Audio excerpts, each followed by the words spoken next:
Hello my dear students, welcome back to my class. Myself Saloni Singh और हम कर रहे हैं chapter number 3 electrochemistry from NCERT textbook class 12। So yes my dear students, आप मेरे सारे के सारे वीडियो लेक्चर्स एक्सेस कर सकते हैं along with some extra video lectures which are based on NCERT in text and exercise solution. उसके साथ साथ कुछ मेरे बनाए हुए पीडीएफ्स हैं जो कि बेस्ड हैं प्रीवियस ईयर्स के कुछ इंपॉर्टेंट क्वेश्चंस पे, कुछ मेरे हैंड रिटन नोट्स के पीडीएफ हैं और उसके साथ साथ कुछ एमसीक्यू के पीडीएफ हैं। तो ये सारी चीज़ें आप नॉन स्टॉप एक्सेस कर सकते हैं। नीचे दिए हुए डिस्क्रिप्शन में एक लिंक पर जाकर वहाँ पर जाकर क्लिक करिए, एक मिनिमल प्राइस पे करिए और ये सारी चीज़ें नॉन स्टॉप एक्सेस करिए। तो चलिए उस पॉजिटिव नोट पर हम आज का सेशन स्टार्ट करते हैं।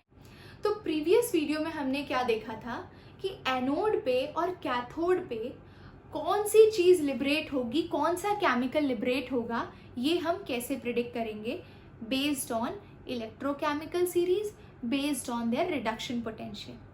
अब क्वेश्चन क्या आता है, हमें पता चल गया कि एनोड से ये लिबरेट होगा, कैथोड से ये लिबरेट होगा। तो अब ये जानने की क्यूरियोसिटी जागी कि कितनी क्वांटिटी में लिबरेट होगा। अगर कॉपर जनरेट हो रहा है तो कॉपर कितनी क्वांटिटी में जनरेट होगा, सोडियम लिबरेट हो रहा है तो सोडियम कितनी क्वांटिटी में लिबरेट होगा, कितनी देर तक करंट पास करेंगे तो कितनी क्वांटिटी में हमें प्रोडक्ट मिलेगा।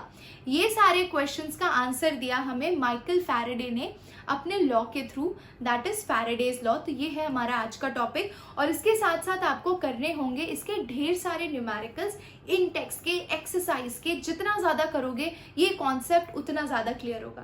तो चलिए स्टार्ट करते हैं फैराडेज लॉ। अब फैराडे के फर्स्ट लॉ पर जाने से पहले हम ये देख लेते हैं कि किसी भी इलेक्ट्रोलाइसिस प्रोसेस में या तो ऑक्सीडेशन प्रोसेस इन्वॉल्व होती है या रिडक्शन। ठीक है, अगर मेरे पास ये कॉपर आयन है और ये 2 इलेक्ट्रॉन एक्सेप्ट करता है तो कॉपर में कन्वर्ट होता है। ठीक है, तो हम ये बोल सकते हैं कि अगर मुझे 1 मोल कॉपर जनरेट करना है तो उसके लिए 2 मोल इलेक्ट्रॉन लग रहे हैं, है ना। अच्छा, अब क्वेश्चन ये आता है कि 2 मोल इलेक्ट्रॉन लग रहे हैं का मतलब क्या है। इलेक्ट्रॉन के फ्लो की वजह से करंट जनरेट होता है, बात समझ में आ रही है। यानी कितनी क्वांटिटी में कोई सब्सटेंस जनरेट होता है वो इस पे डिपेंड करता है कि कितना क्वांटिटी में आपने करंट पास किया। समझ रहे हो, अगर मैंने यहाँ पे 2 मोल इलेक्ट्रॉन को, यहाँ पे अगर मैंने 2 मोल इलेक्ट्रॉन को 1 मोल कर दिया तो कॉपर कितना जनरेट होगा, हाफ मोल ही जनरेट होगा। यानी कितनी क्वांटिटी में कॉपर जनरेट हो रहा है वो डायरेक्टली या इनडायरेक्टली नंबर ऑफ इलेक्ट्रॉन्स या फिर इलेक्ट्रॉन के कितने मोल है उस पर डिपेंड कर रहा है। अच्छा, अब एक और क्वेश्चन आया, 1 मोल इलेक्ट्रॉन पे कितना चार्ज होता है, कितना चार्ज होता है। ठीक है, तो 1 मोल इलेक्ट्रॉन पे चार्ज निकालने के लिए हमें क्या करना पड़ेगा, 1 mole of any substance consist of how many particles, 6.022 into 10⁻23। तो वैसे ही 1 मोल इलेक्ट्रॉन के अंदर कितने इलेक्ट्रॉन्स होंगे, तो 6.022 इंटू 10⁻23। और एक इलेक्ट्रॉन का चार्ज कितना होता है बच्चा, तो चार्ज होता है 1.6 इंटू 10⁻19। ठीक है, तो जब ये दोनों वैल्यूज आप मल्टीप्लाई करेंगे तो आपको मिल जाएगा क्या, 965,488 कूलम पर मोल। ठीक है, ये क्या है, this is the charge of 1 mole of electron, charge of 1 mole of electron.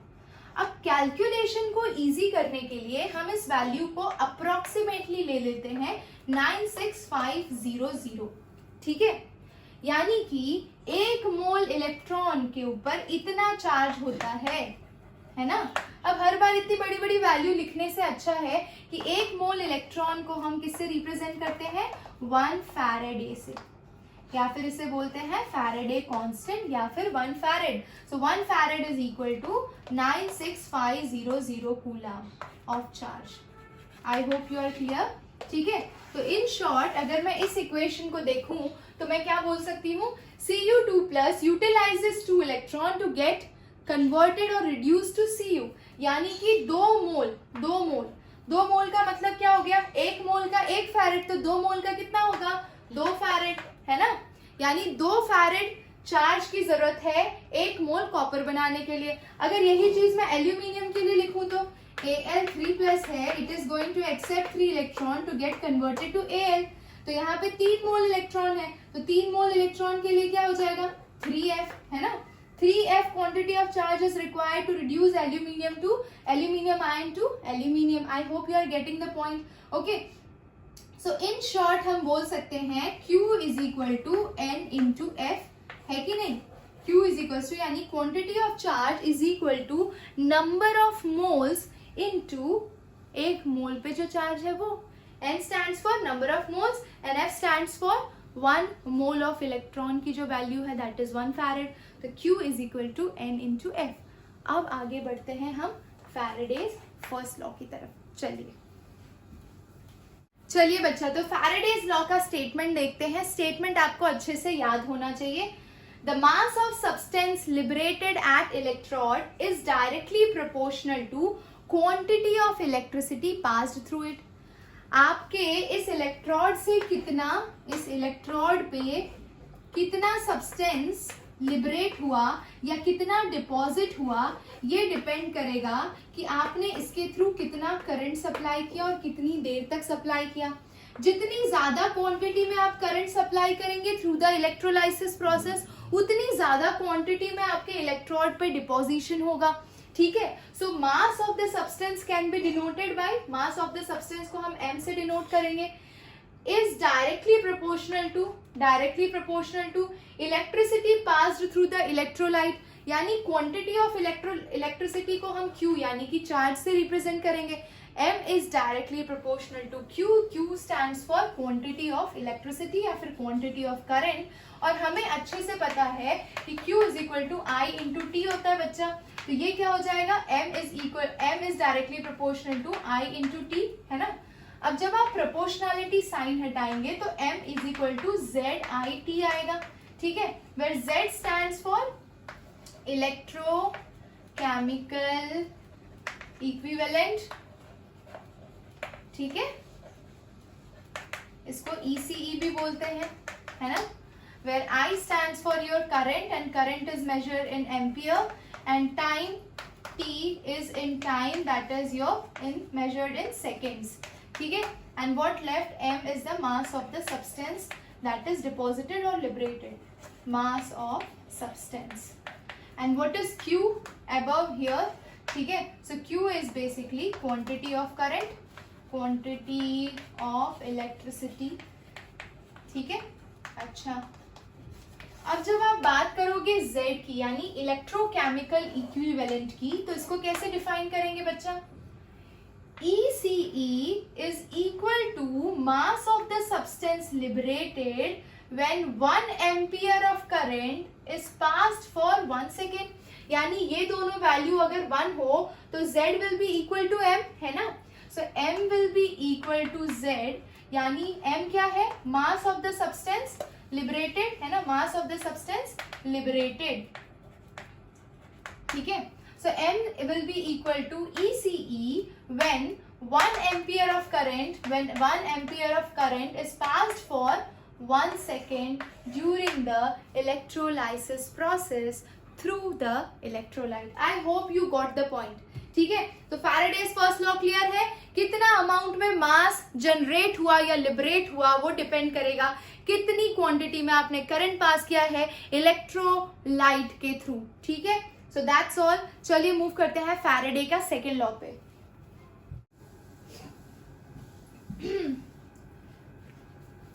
चलिए बच्चा, तो आ जाते हैं फैराडेज लॉ के स्टेटमेंट पे, that is your second law.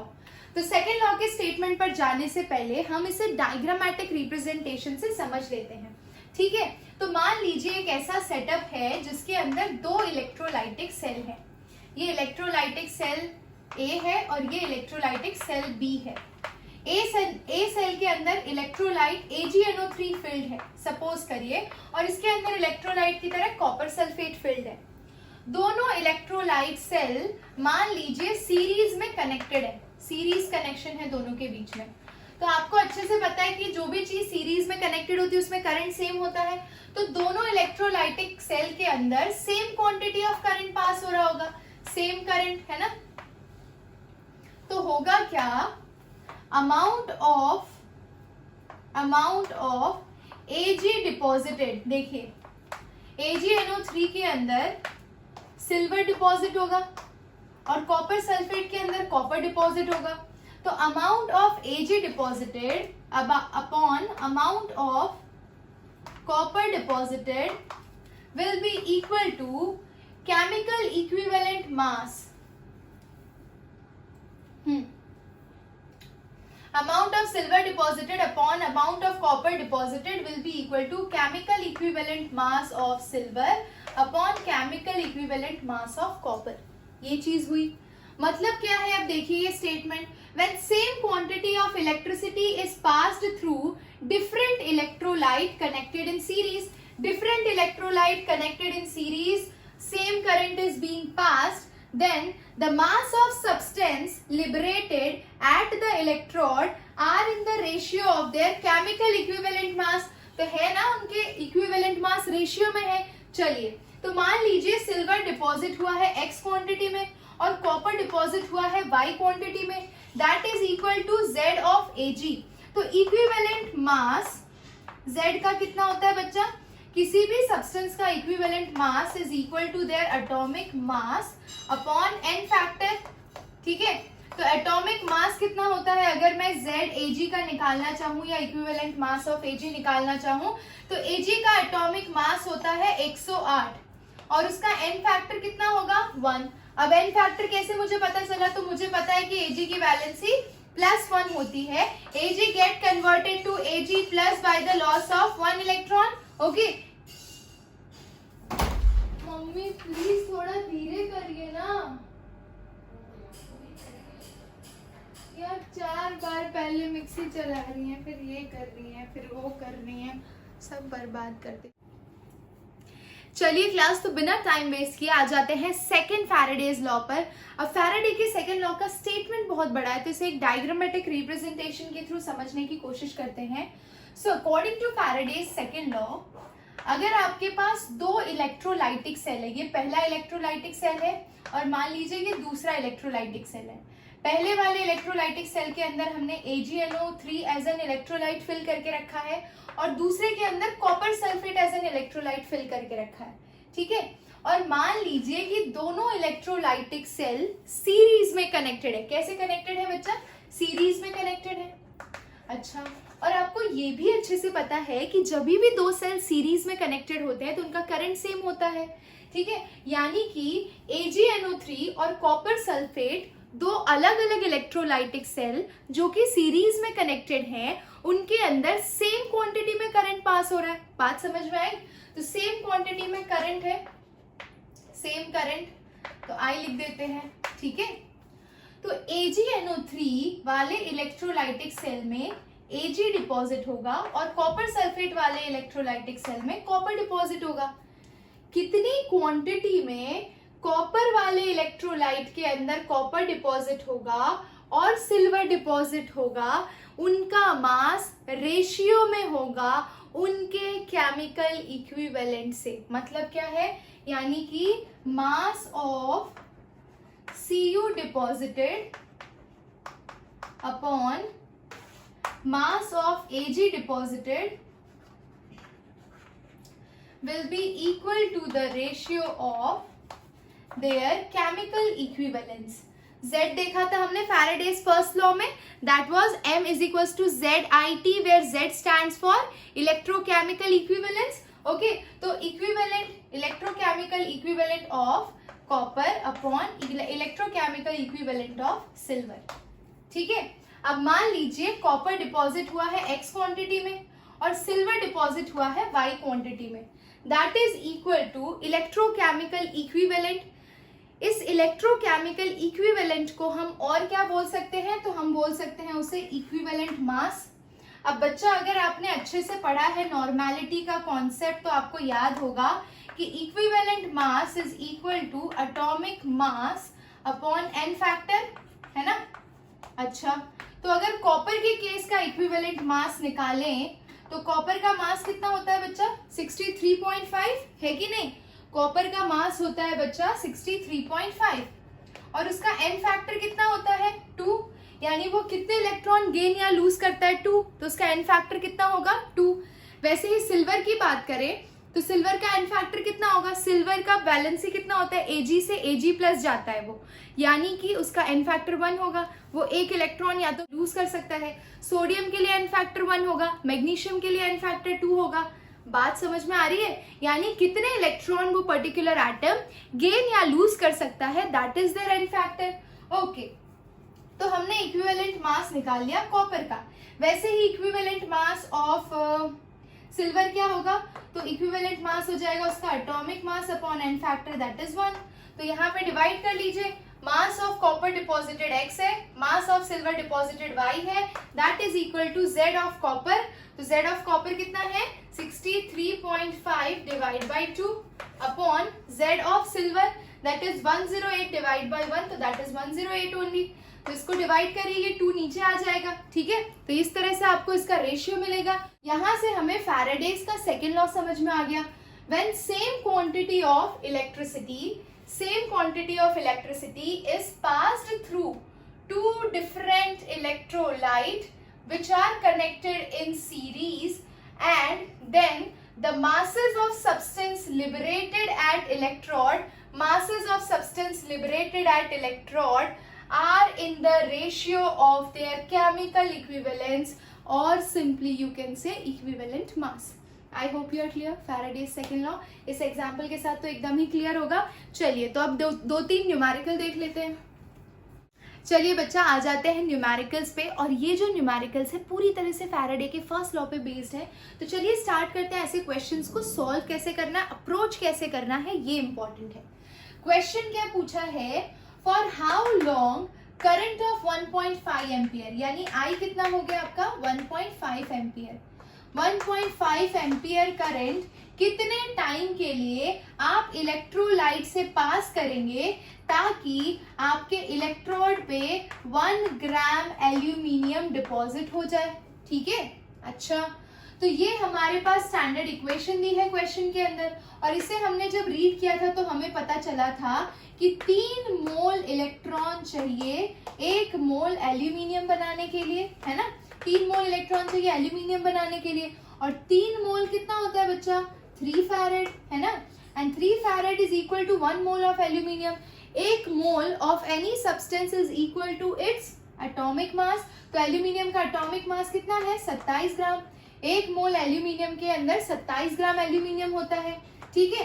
तो 1 ग्राम एल्यूमिनियम के लिए कितना चार्ज होगा, हमें 1 ग्राम एल्यूमिनियम डिपॉजिट करना है, तो उसके लिए चार्ज निकाल लेते हैं।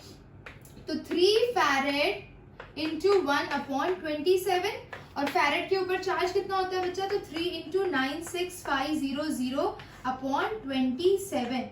तो ये 3 9s are 27, और इसको जब आप डिवाइड करेंगे तो you will be getting answer as 10722.2 coulomb, है ना। 10722.2 कूलम, ओके। अच्छा, अब आगे क्या करेंगे, आपके पास चार्ज निकल गया, तो आपको पता है कि Q is equal to I into T होता है, और आपको निकालना है टाइम, ठीक है। तो time will be equal to Q by I, ठीक है। चार्ज कितना है बच्चा आपने निकाल लिया, सो 10722.2 अपॉन करंट कितना है बच्चा, तो करंट 1.5 एम्पियर है। सिंपल, दोनों को डिवाइड करिए, आपको आंसर मिल जाएगा। डिवाइड करेंगे आप तो आपको फाइनल आंसर मिलेगा 7148 सेकेंड्स। अब इसको आप मिनट आवर जैसे कन्वर्ट करना चाहते हैं कर सकते हैं, कोई दिक्कत नहीं है। I hope you are clear with this question, ठीक है। अच्छा, तो यहाँ पे टाइम पूछा था। अब दूसरे केस में आपको टाइम दिया है और आपको चार्ज पूछा है, यानी कितने इलेक्ट्रॉन फ्लो हो रहे हैं।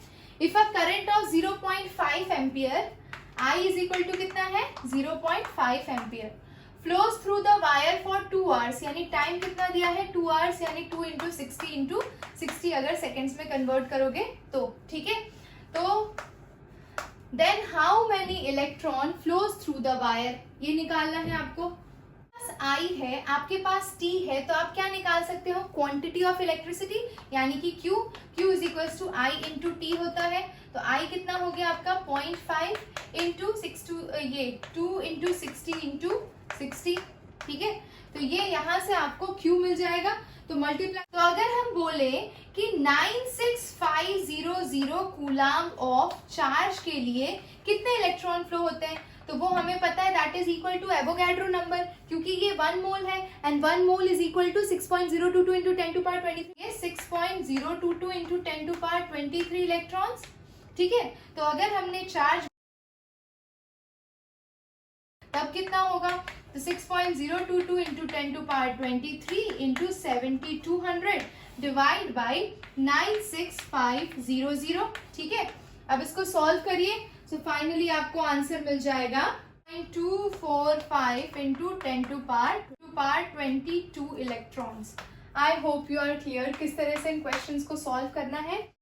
Yes, so my dear students, let's start with the batteries.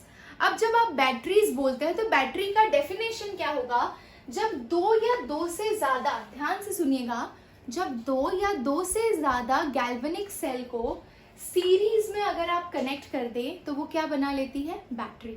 ठीक है, it act like a source of current, it utilises the chemical energy stored in it, बात समझ में आ रही है, and form batteries. I hope you are clear. अच्छा, एक अच्छी बैटरी की क्या कैरेक्टरिस्टिक्स होती है, अच्छी बैटरी कौन सी होती है, एक आइडियल बैटरी वो होती है जो हल्की होती है, यानी उसका वेट लाइट होना चाहिए, कॉम्पैक्ट होनी चाहिए, यानी इसकी पैकिंग बहुत ही कॉम्पैक्ट और कंप्रेस्ड होनी चाहिए, उसके साथ साथ उसके अंदर वोल्टेज फ्लक्चुएशन नहीं होना चाहिए, वोल्टेज उसका फिक्स होना चाहिए, तो वोल्टेज वैरी नहीं होना चाहिए। उसके बाद लॉन्ग लास्टिंग बैटरी होनी चाहिए, और साथ ही साथ एक अच्छी बैटरी वो है जो रिचार्ज होती हो। ठीक है, तो हम ई वेस्ट को अर्थ पे से कम कर पाएंगे। अच्छा, तो जब आप बैटरीज की बात करते हो तो हम उन्हें 2 कैटेगरी में क्लासिफाई करते हैं, primary batteries and secondary batteries. अब प्राइमरी बैटरीज कौन सी होती है, जिसे आप रिचार्ज नहीं कर सकते, उससे बोलते हैं नॉन रिचार्जेबल बैटरीज। ठीक है, और आपकी एनसीईआरटी में नॉन रिचार्जेबल बैटरीज के 2 एग्जाम्पल है, पहला है ड्राई सेल और दूसरा है मर्क्यूरी सेल। याद क्या रखना है आपको, कोई खास जरूरत नहीं है आपको डायग्राम याद रखने की, आपको सिर्फ याद रखना है एनोड की तरह क्या लिया है हमने बैटरी के अंदर, कैथोड क्या है और उसका इलेक्ट्रोलाइट क्या है, और उसके एनोडिक और कैथोडिक रिएक्शन क्या है। तो चलिए पहले ड्राई सेल को देख लेते हैं। तो ड्राई सेल का ये पर्टिकुलर अरेंजमेंट है। ठीक है बच्चा, इसके सेंटर में आपको दिखाई देगा ग्रेफाइट का rod.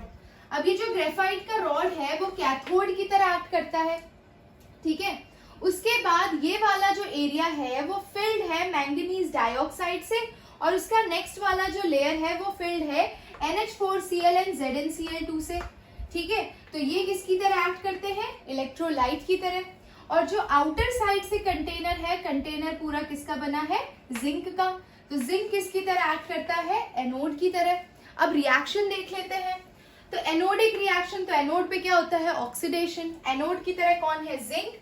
Zinc is going to get oxidized to Zn2+ by loss of 2 electron, तो Zn2+ फॉर्म हो गया। अच्छा, अब कैथोड पे क्या होगा बच्चा, कैथोड पे रिडक्शन होगा, तो रिडक्शन किसका होगा, ये MnO2 है आपका इलेक्ट्रोलाइट, MnO2 प्लस NH4Cl का NH4+, वो इलेक्ट्रॉन यहाँ से एनोड वाला इलेक्ट्रॉन एक्सेप्ट करके किसमें कन्वर्ट हो रहा है, MnOOH plus release of ammonia. ठीक है, अच्छा, कैथोडिक रिएक्शन में जो अमोनिया जनरेट हुआ है और एनोडिक रिएक्शन में जो Zn2+ जनरेट हुआ है, वो दोनों कंबाइन होके ये जिंक अमोनियम का कॉम्प्लेक्स फॉर्म कर लेते हैं।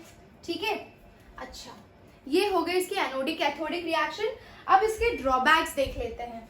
तो सबसे पहला ड्रॉबैक है कि ये जो इसका सेल पोटेंशियल है वो वैरिंग है। हमने यहाँ पे बोला कि सेल पोटेंशियल वैरी नहीं होना चाहिए, यहाँ पे इसका सेल पोटेंशियल 1.25 से लेकर 1.5 वोल्ट तक जाता है। ठीक है, दूसरी इंपॉर्टेंट बात, इसका लॉन्ग लाइफ नहीं होता। अब कई बार क्या होता है कि बैटरीज को अगर आप इंसर्ट करके रख देते हो रिमोट के अंदर और बहुत टाइम तक यूज नहीं करते हो, तो भी बैटरी खराब हो जाती है, कोरोड हो जाती है, रस्ट हो जाता है, उसमें से लिक्विड या फ्लूइड निकलने लगता है। ऐसा क्यों होता है, देखिए, दीज बैटरीज जो कि ड्राई सेल है, जो कि रिमोट वगैरह में यूज होती है, उनकी लॉन्ग लाइफ नहीं होती, क्योंकि उसके अंदर इलेक्ट्रोलाइट की तरह क्या भरा होता है, NH4Cl। अब NH4Cl बेसिकली एक एसिडिक सॉल्ट है, और अगर ये एसिडिक सॉल्ट है मतलब ये किससे बना है, HCl एंड NH4OH बेस से। ठीक है। तो क्योंकि ये एक एसिडिक सॉल्ट है, ये जिंक के कंटेनर को कोरोड कर देता है आफ्टर सम टाइम। अगर आप बहुत टाइम तक यूज ना करो तो जिंक का कंटेनर पूरी तरह से कोरोड हो जाता है और फिर आप उसे बैटरी की तरह यूज नहीं कर सकते हैं। So that's all about dry cell. Let's move to mercury cell. Yes बच्चा, तो दूसरा एग्जाम्पल देख लेते हैं प्राइमरी सेल का, यानी नॉन रिचार्जेबल बैटरी में मर्क्यूरी सेल का। तो ये यूजुअली कहाँ पे यूज होता है? जितने भी कॉम्पैक्ट डिवाइस होते हैं, जैसे कि वॉच है जहाँ पे पैकिंग बहुत ही क्लोज होती है, तो वॉच हो गया, हियरिंग एड हो गया, वीडियो कैमरास की जो बैटरीज होती है वो मर्क्यूरी सेल की होती है। ठीक है, तो इसका सिंपल अरेंजमेंट जो आपकी टेक्स्ट बुक में दिया है वो इस तरह से दिया है। एक्चुअली ये वेरी कॉम्पैक्ट डायग्राम है। यहाँ पे आप क्लियरली आइडेंटिफाई नहीं कर सकते कि एनोड कहाँ है, कैथोड कहाँ है और इलेक्ट्रोलाइट कहाँ रखा है। सो बेसिकली इतना क्लियरली दिखाई नहीं देता। वो छोटा सा सिल्वर कलर का राउंड शेप का एक सेल आता है, अगर आपने वॉच में कभी लगवाया हो तो ये वैसा वाला सेक्शन है और इसको यहाँ से बीच में से काट के दिखाया है। ठीक है, चलिए देखते हैं। तो इसके अंदर एनोड की तरह क्या ऐड करता है? जिंक अमालगम, यानी Zn dissolved in Hg, that is zinc अमालगम। Cathode की तरह ऐड करता है मर्क्यूरी ऑक्साइड एंड कार्बन, और इलेक्ट्रोलाइट की तरह ऐड करता है KOH and zinc oxide. Simple आपको इस तरह से एनोड, कैथोड और नेट सेल रिएक्शन याद रखनी है। जितना याद रखना है उतना ही लिखा है मैंने यहाँ पे। तो एनोड पे क्या होगा? अमालगम जो है वो इलेक्ट्रोलाइट का OH माइनस आयन से रिएक्ट करके ZnO H2O और 2 इलेक्ट्रॉन रिलीज करेगा, और वो 2 इलेक्ट्रॉन मर्क्यूरिक ऑक्साइड यानी कैथोड वाला जो मर्क्यूरिक ऑक्साइड है वो 2 इलेक्ट्रॉन एक्सेप्ट करके मर्क्यूरी में कन्वर्ट हो जाएगा। Then you can write the net cell reaction ZnHg, OH यहाँ से और यहाँ से OH माइनस आयन कैंसिल हो जाएगा। ठीक है, तो इस तरह से, और वाटर वाटर कैंसिल हो जाएगा, 2 इलेक्ट्रॉन कैंसिल हो जाएंगे। तो इस तरह से आपको रिएक्शन लिखनी है। यहाँ पे 2OH माइनस आएगा। ठीक है, अब इसका फायदा क्या है? इसका फायदा ड्राई सेल के ऊपर क्या है? ड्राई सेल का कंसिस्टेंट पोटेंशियल नहीं था, पर इसका कंसिस्टेंट पोटेंशियल रहेगा थ्रू आउट लाइफ टाइम। और कितना होता है वो? 1.35 वोल्ट के आसपास होता है। ठीक है, चलिए अब सेकेंडरी बैटरीज पे आगे बढ़ते हैं। अब सेकेंडरी बैटरीज प्रैक्टिकल लाइफ में कहाँ यूज होती है? ऑटोमोबाइल्स के अंदर, आपके कार के अंदर, आपके ट्रैक्टर्स के अंदर। तो सीधी सी बात है कि सेकेंडरी बैटरी का बहुत इंपॉर्टेंस है, क्योंकि ये रिचार्ज की जा सकती है। They are rechargeable batteries. तो उसमें हम 2 एग्जाम्पल पढ़ने वाले हैं, lead storage battery and nickel cadmium battery. उसमें से लेड स्टोरेज बैटरी में बोर्ड एग्जाम्स में क्वेश्चन आते हैं, तो ये वाला टॉपिक ध्यान से सुनिएगा। लेड स्टोरेज बैटरी की एक सिंपल अरेंजमेंट यहाँ पे दिखाई है। एक सिंगल सेल की ये एग्जाम्पल दिया है मैंने आपको। इसमें एनोड की तरह कौन है? लेड है। तो लेड की प्लेट्स यहाँ पे देख सकते हैं आप, जो एनोड की तरह एक्ट करती है, यानी एक वोल्टिक सेल की तरह एक्ट करती है। वोल्टिक सेल क्या करता है बच्चा? वोल्टिक सेल कन्वर्ट करता है chemical energy into electrical energy. Battery का वही तो काम है, केमिकल को इलेक्ट्रिकल में कन्वर्ट करेगी। जहां पे केमिकल को इलेक्ट्रिकल एनर्जी में कन्वर्ट करते हैं वहां पे एनोड नेगेटिव होता है, ये भी हमने पढ़ा है। ठीक है, तो यहाँ पे जो आपका लेड है उसकी 3 प्लेट दिखाई दे रही है, जो एनोड की तरह एक्ट करता है। कैथोड की तरह आपका लेड ऑक्साइड एक्ट कर रहा है, और ये लेड ऑक्साइड की प्लेट्स है आपको, ठीक है, दिखाई दे रही है। और इलेक्ट्रोलाइट की तरह क्या यूज करते हैं हम? 38% सल्फ्यूरिक एसिड बाय मास। ठीक है, तो अब क्या होगा ध्यान से देखना। एनोडिक रिएक्शन, कैथोडिक रिएक्शन और नेट सेल रिएक्शन इस केस का याद रखना है आपको। जो पीबी है यानी कि एनोड का पीबी है वो इलेक्ट्रोलाइट के सल्फेट के साथ रिएक्ट करके लेड सल्फेट बनाएगा और 2 इलेक्ट्रॉन लूज करेगा। ठीक है, अच्छा, अब जो कैथोडिक रिएक्शन है, कैथोड पे क्या है? Lead oxide. लेड ऑक्साइड भी इलेक्ट्रोलाइट का सल्फेट कंज्यूम करेगा, इलेक्ट्रोलाइट का H+ कंज्यूम करेगा, और एनोड में से जनरेट हुआ 2 इलेक्ट्रॉन एक्सेप्ट करके उसे PbSO4 में कन्वर्ट करेगा। यानी बेसिकली कैथोडिक रिएक्शन में ये जो कैथोड की प्लेट्स हैं उस पे लेड सल्फेट डिपॉजिट हो जा रहा है। क्या डिपॉजिट हो जा रहा है? Lead sulphate is getting deposited on the surface of lead oxide plate. Okay, ठीक है, along with formation of water. अब नेट सेल रिएक्शन अगर आप लिखते हैं तो क्या क्या कैंसिल हो जाएगा? 2 इलेक्ट्रॉन कैंसिल हो जाएगा। PbSO4 के 2 PbSO4 हो गए, 2 वाटर मॉलिक्यूल हो गए, 4 H+ हो गया। अच्छा, एक बहुत इंपॉर्टेंट चीज, आपको कैसे पता चलेगा कि धीरे धीरे बैटरी डिस्चार्ज हो रही है? ठीक है, और रिचार्ज करने का टाइम है, तो ये कब पता चलता है?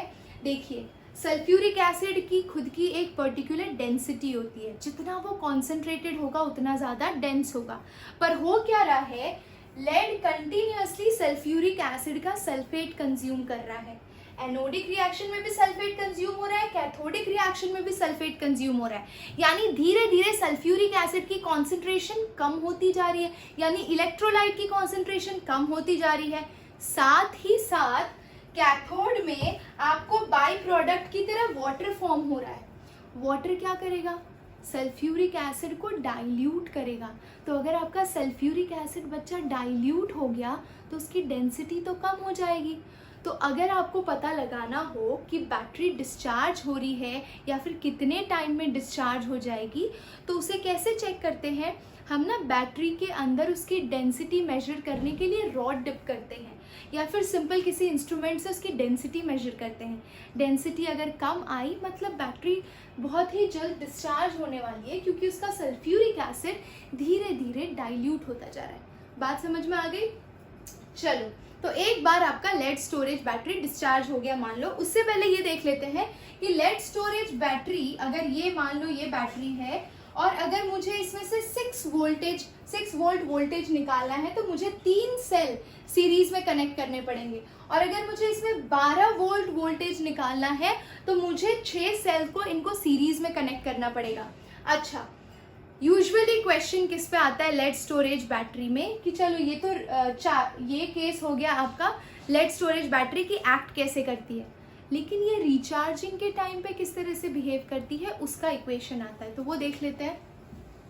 अच्छा बच्चा, इससे पहले जो मैंने इक्वेशन लिखी थी और ये वाली जो इक्वेशन है दोनों एग्जैक्टली ऑपोजिट है। कैसे? पहले वाले केस में बैटरी किसकी तरह बिहेव कर रही थी, एक गैल्वेनिक सेल या फिर वोल्टिक सेल की तरह, लेकिन जैसे ही आप उसे रिचार्जिंग में रख दोगे वो एक इलेक्ट्रोलाइटिक सेल की तरह बिहेव करने लगेगी, यानी इलेक्ट्रिकल एनर्जी को यूज करके केमिकल एनर्जी में कन्वर्ट होगी रिचार्ज करते वक्त, है ना। तो आप जरा सोचिए, मैंने जो आपको सेकंड लेक्चर पढ़ाया था उसमें क्या बोला था कि अगर मुझे इस बैटरी को रिचार्ज करना है तो मुझे इसे किसी एक्सटर्नल वोल्टेज से कनेक्ट करना पड़ेगा, एक्सटर्नल वोल्टेज से कनेक्ट करना पड़ेगा, एक्सटर्नल सर्किट से कनेक्ट करना पड़ेगा, और वो एक्सटर्नल सर्किट का वोल्टेज इस सेल के सेल पोटेंशियल से ज्यादा होना चाहिए। ठीक है, तो मान लीजिए हमारे इस particular lead storage battery cell का वोल्टेज है 12 वोल्ट, तो हमें एक्सटर्नल सर्किट से जो सेल पोटेंशियल है उससे ज्यादा वोल्टेज प्रोवाइड करना पड़ेगा। तो external potential should be greater than 12 volt, that is your cell potential, in order to recharge this battery. Recharge करने के लिए जो है उसका उससे ज्यादा प्रोवाइड करोगे तभी तो रिचार्ज होगा। अच्छा, दूसरी इंपॉर्टेंट बात, रिचार्जिंग करते वक्त सारे साइंस चेंज हो जाते हैं। पहले क्या था, आपका एनोड नेगेटिव था, कैथोड पॉजिटिव था। रिचार्जिंग के टाइम पे कैथोड नेगेटिव हो गया, एनोड पॉजिटिव हो गया। कैथोड की रिएक्शन एग्जैक्टली ऑपोजिट लिख दिया आपने, PbSO4 is going to accept two electron to form Pb plus SO4 2 minus, और एनोड की भी एग्जैक्टली ऑपोजिट लिख दी। पहले हमने क्या लिखा था, ये वाला सेक्शन यहाँ और ये वाला सेक्शन यहाँ लिखा था, दैट्स ऑल। तो कोई भी एक तरीका याद रखिए, या तो इनिशियल गैल्वेनिक सेल का रिएक्शन याद रखिए या फिर रिचार्जिंग के टाइम का याद रखिए, both are same exactly, just the difference क्या है उनके ऑर्डर में, तो कौन पहले आता है कौन बाद में आता है, दैट्स ऑल। तो ये हो गया ऑल अबाउट रिचार्जिंग, ये इक्वेशन आपको याद रखनी है with cathode and anode reaction. अब आ जाते हैं निकल कैडमियम सेल पे। तो निकल कैडमियम सेल देख लेते हैं। एनोड की तरह कैडमियम को यूज करते हैं, कैथोड की तरह निकल ऑक्साइड वेयर निकल इज इन +4 ऑक्सीडेशन स्टेट, और इलेक्ट्रोलाइट की तरह KOH यूज करते हैं। एनोडिक रिएक्शन याद रखिए, कैथोडिक रिएक्शन याद रखिए। एनोड पे ऑक्सीडेशन होगा, कैसे ऑक्सीडेशन होगा, तो आपके इलेक्ट्रोलाइट में से OH माइनस आयन के साथ कंबाइन होकर CdOH होल ट्वाइस बनाएगा और 2 इलेक्ट्रॉन जनरेट करेगा। वो 2 इलेक्ट्रॉन कैथोड वाला निकल ऑक्साइड एक्सेप्ट करेगा वाटर के साथ, वाटर की प्रेजेंस में, और निकल हाइड्रोक्साइड बनाएगा along with evolution of 2 OH minus ion. तो सिंपल है, इसका सेल पोटेंशियल 1.4 वोल्टेज के आसपास आता है। अब क्वेश्चन ये आता है कि बैटरी डिस्चार्ज होती कैसे है। तो अगर आपने ऑटोमोबाइल में बैटरी लगाया तो जब आप उसे स्टार्ट करते हैं ना, जब आप इंजन को स्टार्ट करते हैं तब बैटरी डिस्चार्ज होती है, जब आप लाइट्स को ऑन रख देते हैं तब बैटरी डिस्चार्ज होती है, ठीक है। हेडलाइट्स को या फिर बाकी लाइट्स को कार की, ऑटोमोबाइल्स की ऑन रख देते हैं तब डिस्चार्ज होती है। और उसको रिचार्ज कब होने का मौका मिलता है, जब गाड़ी कंटिन्यूअस चलती रहती है तो वो इतना पावर प्रोवाइड करती है डायरेक्ट करंट के फॉर्म में, डीसी फॉर्म में भी। आप या तो उसे डायरेक्ट स्विच से कनेक्ट करके भी रिचार्ज कर सकते हैं, वैसे तो उसकी ज़रूरत नहीं पड़ती है, पर अगर मार्केट में आप स्पेशली खरीदने जाएं तो वैसी बैटरीज भी मिलती हैं जो आप स्विच से कनेक्ट करके रिचार्ज कर सके। दूसरी इंपॉर्टेंट बात कि ऑटोमेटिकली गाड़ियों के अंदर जो इंस्टॉल्ड बैटरीज है वो ऑटोमेटिकली रिचार्ज होती रहती है। स्टार्ट करते वक्त डिस्चार्ज होती है और बहुत देर तक चलती हैं तो वो रिचार्ज भी हो जाती हैं, तो उसमें आपको कुछ खास करना नहीं पड़ता, ठीक है। तो बेसिकली ये जो बैटरीज वाला सेक्शन था ये पूरा रटने वाला टॉपिक है, इसमें कुछ भी ऐसा समझने जैसा है नहीं। तो इसी के साथ हम ये सारे बैटरीज को वाइंड अप करते हैं और हम बच गए हैं सिर्फ एक लास्ट टॉपिक से, जो कि यस बच्चा, तो आ जाते हैं फ्यूल सेल पे। अब फ्यूल सेल क्या होता है? फ्यूल सेल यानी कि जब आप फ्यूल को कन्वर्ट करते हैं इलेक्ट्रिकल एनर्जी में, फ्यूल के अंदर जो केमिकल एनर्जी है उसको कन्वर्ट करते हैं इलेक्ट्रिकल एनर्जी में, ऐसे डिवाइसेस को हम बोलते हैं फ्यूल सेल। अब वो फ्यूल की तरह किसको यूज करते हैं? तो they can use hydrogen, they can use carbon monoxide, methane, propane, anything. अब होता क्या है इसमें देखिए, तो सबसे पहले हम फ्यूल को बर्न करते हैं। जब आप फ्यूल को जलाएंगे तो उसमें से हीट जनरेट होगी, उस हीट को हम यूटिलाइज करेंगे वाटर को बॉईल करने में। वाटर बॉईल होगा तो स्टीम जनरेट करेगा और स्टीम को बहुत ही हाई प्रेशर पे टरबाइन पे थ्रो करेंगे तो टरबाइन रोटेट करेगा और ये इलेक्ट्रिसिटी जनरेट करेगा। बट यूजुअली इस पूरी प्रोसेस, ये बहुत ट्रेडिशनल प्रोसेस है, अब काफी नई टेक्नोलॉजीज आ गई हैं इसे ट्रांसफॉर्म करने की। तो ये पर्टिकुलर प्रोसेस की एफिशिएंसी काफी कम थी, 40% एफिशिएंसी थी, ठीक है। लेकिन इससे बहुत ही ज्यादा एफिशिएंट फ्यूल सेल बनाया गया जिसे अपोलो स्पेस मिशन में यूज किया गया था। अब अपोलो स्पेस मिशन में जो यूज किया गया था वो था आपका H2O2 फ्यूल सेल, जिसकी एफिशिएंसी अप्रोक्सीमेटली 70 to 75% थी, ठीक है। और इसके अंदर किया क्या जा रहा था वो ध्यान से समझने की कोशिश कीजिए। तो एनोड ये रहा आपका, ठीक है, ये रहा आपका कैथोड। इस तरह के किसी भी सेल के सेटअप के अंदर जो कि H2O2 फ्यूल सेल है उसे बेकन सेल भी कहा गया। क्या बोला गया? यानी कहीं पे H2O2 की जगह बेकन लिखा हो तो दैट मीन्स द सेम। अब इसके अंदर जो आपका फ्यूल है H2NO2 वो स्टोर करके नहीं रखा जाता, उसे कंटिन्यूअसली सप्लाई किया जाता है। कितने टेम्परेचर प्रेशर पे सप्लाई किया जाता है? 525 केल्विन एंड 50 atm प्रेशर पे कंटिन्यूअसली फ्यूल सेल के अंदर हाइड्रोजन एंड ऑक्सीजन गैस को सप्लाई किया जाता है। और सेंटर पे क्या है बच्चा? आपका electrolyte, that is your KOH। अब जितने भी आपने अभी तक बैटरीज नोटिस की उसमें एक चीज कॉमन थी, चाहे तो पीछे जाकर देख कर आइए, इससे आप इक्वेशन इजीली ध्यान रख पाएंगे। वो क्या था? एनोडिक रिएक्शन में हमेशा जो एनोड होगा, तो यहाँ पे एनोड कौन है? हाइड्रोजन। बाकी केसेस में जो एनोड थे, लेड था तो लेड, ठीक है। तो एनोड जो होता है उसके साथ आपको इलेक्ट्रोलाइट का OH- आयन ट्रीट करके हाइड्रोक्साइड बनाना होता है। वहां पे भी था, पीबी था, वो सल्फ्यूरिक एसिड के SO4 2- से रिएक्ट करके PbSO4 बना रहा था along with loss of 2 electron. तो यहाँ पे भी हाइड्रोजन जो एनोड पे है वो क्या करेगा? इलेक्ट्रोलाइट के OH- आयन को यूटिलाइज करके वाटर फॉर्म करेगा along with loss of 4 electron, ठीक है। In the same way cathode पे जो ऑक्सीजन है वो याद रखिए, कैथोडिक रिएक्शन में हमेशा किसकी जरूरत होगी? इलेक्ट्रॉन की जरूरत होगी और वाटर की प्रेजेंस में रिएक्शन हो रही है। कोई भी पीछे का रिएक्शन देख लीजिए, ठीक है।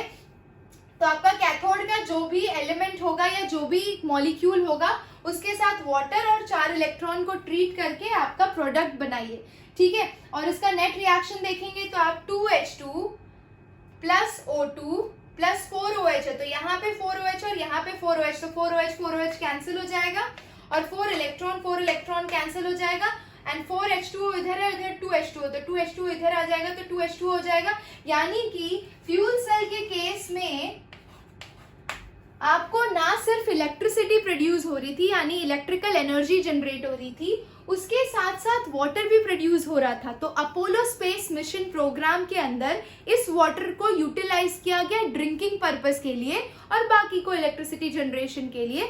ये पूरा सिंपल मैकेनिज्म था फ्यूल सेल यानी कि बेकिन सेल यानी कि H2O2 सेल का। एक ही एग्जाम्पल है आपकी बुक में और इसी के साथ ये टॉपिक भी वाइंड अप